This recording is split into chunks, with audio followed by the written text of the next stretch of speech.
All right, let's dive right into this explainer. Today, we're exploring a text where a king doesn't just talk about his claims, he proves them with undeniable, earth-shattering action. We're looking at Matthew chapter 9, using Mark Bates's excellent commentary to see exactly how Jesus puts absolute divine authority on full display. You see, right after delivering the Sermon on the Mount, where Jesus showed his authority in word, he immediately steps right down into the gritty reality of human suffering to show his equal authority in deed. Now, think about this brilliant question posed to the scribes in Capernaum. It sets up the core dilemma of our entire text. How do you actually validate invisible divine authority? Because honestly, anyone can claim to forgive sins, right? There's literally no visible proof to contradict you. But telling a paralyzed man to get up and walk, that takes immediate observable power. Jesus is basically using the visible to prove the completely invisible. To really grasp how he does this, we're going to walk up a staircase of escalating authority across 5 distinct domains: authority to forgive sins, breaking boundaries with mercy, power over ultimate curses, fulfilling the Messianic signs, and finally, the compassionate Lord. Let's kick things off with that first domain, his absolute authority to forgive sins.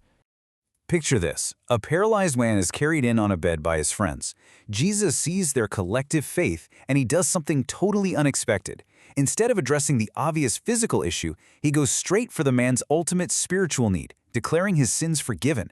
Now, you have to understand, this was a massive, absolutely scandalous claim. To the people in that room, a carpenter looking at a guy and saying, "Your sins are forgiven," was straight up heresy. In Old Testament theology, granting that kind of covenantal pardon, that is a right reserved exclusively for YHWH.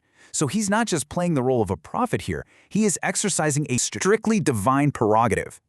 So let's break down how this plays out in 3 clear steps. First, the scribes sitting there inwardly accuse Jesus of blasphemy. And honestly, if he was just a normal guy, they'd be spot on. But then, step 2, Jesus demonstrates divine omniscience. He literally reads the room and discerns their internal thoughts. He knows exactly what's going on in their heads. Finally, step 3, to completely shut down their accusations, he physically restores the paralyzed man. He just tells him to rise and walk. By doing this, he proves that the Son of Man, which is a very specific title he pulls right out of Daniel chapter 7, has the supreme authority on earth to grant that invisible covenantal pardon. And Jesus doesn't stop there. He takes this exact same authority straight into the social world, breaking boundaries with mercy. He calls Matthew a despised tax collector, and actually sits down for a banquet with a bunch of social outcasts. Now, in the first century Pharisaic view, who you ate with meant shared identity. They firmly believed that uncleanness was contagious. It infects the clean, so you needed strict, legalistic isolation. But Jesus flips the script. He introduces this radical new messianic reality, proving that his divine holiness isn't fragile at all. It doesn't get contaminated by the unclean. Instead, his purity flows outward to heal and restore the ritually compromised. When the Pharisees get upset and criticize him for eating with these sinners, Jesus points them straight to the prophet Hosea, dropping this incredible Hebrew word, gesed. He tells them, "Go and learn what this means. I desire mercy and not sacrifice." He's citing Hosea 6:6 to prove to his critics that God's overarching promise plan is entirely centered on gesed, which means steadfast love, covenantal loyalty, and redemptive mercy. It's not about hollow, rigid ritual observance. And we see this boundary-breaking mercy physically manifested right after this conversation. There's a woman who has been suffering from chronic bleeding for 12 long years. Under Levitical law, that made her perpetually unclean. But she reaches out and touches the tzitzit, the fringe of his garment. Now, this fringe was prescribed back in Numbers 15 as a specific reminder of God's commandments. Under the old system, her touch should have instantly defiled him, right? It would have sent any normal rabbi into an absolute panic. But instead, his life-giving power flows right into her. He restores her health and completely reinstates her back into the community. This massive escalation of power brings us directly to our third domain, his absolute authority over the ultimate curses. Right in the middle of all this, a synagogue leader is practically begging Jesus to intervene for his daughter who has just died. When Jesus finally arrives at the house, the professional mourners are already there, wailing.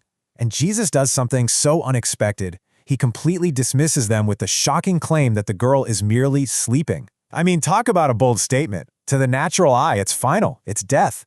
But to the author of life, it's just a temporary rest.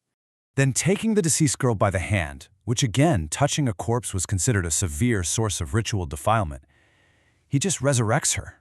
This brilliant, undeniable action proves that the Messianic power breaking into human history isn't just about good moral teaching or even physical healing. No, it possesses absolute, unyielding authority over death itself.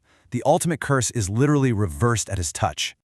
So, you might be wondering, how exactly do all these miraculous events map onto ancient prophecy? Well, let's look at fulfilling the Messianic signs. You see, Matthew 9 isn't just some random collection of magic tricks. It actually functions as a direct, brilliant fulfillment of Old Testament promises regarding God's final redemption. Just look at the connections here. The authority to forgive sins maps perfectly to the Son of Man we see in Daniel 7. Later in the chapter, Jesus heals 2 blind men and a mute man, which directly answers the eschatological signs promised over in Isaiah 35. And then, as he looks out at the crowds, he steps right into the role of the Davidic Shepherd that was promised in Ezekiel 34. But here's where it gets really fascinating. As these undeniable, prophetically aligned signs start piling up, Israel violently splits right down the middle. On one hand, you have the crowds reacting with pure wonder. They're literally saying nothing like this has ever been seen before. But on the flip side, the religious elites, the Pharisees, they just dig their heels in deeper. They actually attribute his miraculous power to the ruler of demons. It's wild because the evidence is exactly the same for both groups, but the responses, they couldn't be more opposed. Despite this mounting hostility, we finally arrive at the true motive behind all this authority, the compassionate Lord. And this brings us to such a crucial point. Jesus isn't some tyrant just flexing his power for the sake of his own ego. As he looks out over those crowds, he describes them as sheep without a shepherd. The text uses this incredible Greek word, splanchnouzomai. It means he experiences this deep, visceral, gut-wrenching mercy for people who are harassed, helpless, and just totally exhausted. And honestly, those are feelings a lot of us can relate to today, right? His absolute authority is fundamentally driven by absolute compassion. Before we wrap this up, let's just take a step back and look at the sheer mind-blowing breadth of this authority. In just this one narrative unit, Jesus has successfully and undeniably wielded divine power over sin, over deeply entrenched social boundaries, over chronic disease, over demonic forces holding people captive, and ultimately over death itself. I absolutely love how Mark Bates's commentary captures this idea. These miracles aren't just nice spiritual illustrations or moral fables. They are actual, historical down payments of the promised cosmic renewal and bodily resurrection foretold throughout the Hebrew Scriptures. Every single time Jesus heals, he is quite literally giving us a sneak peek of a fully restored universe. So I'm going to leave you with this final thought today. At the very end of the chapter, Jesus turns to his disciples and tells them, "The harvest is plentiful, but the laborers are few."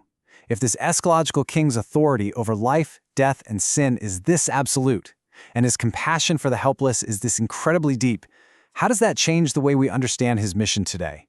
More importantly, how will you respond to his harvest call? Take some time to really reflect on that.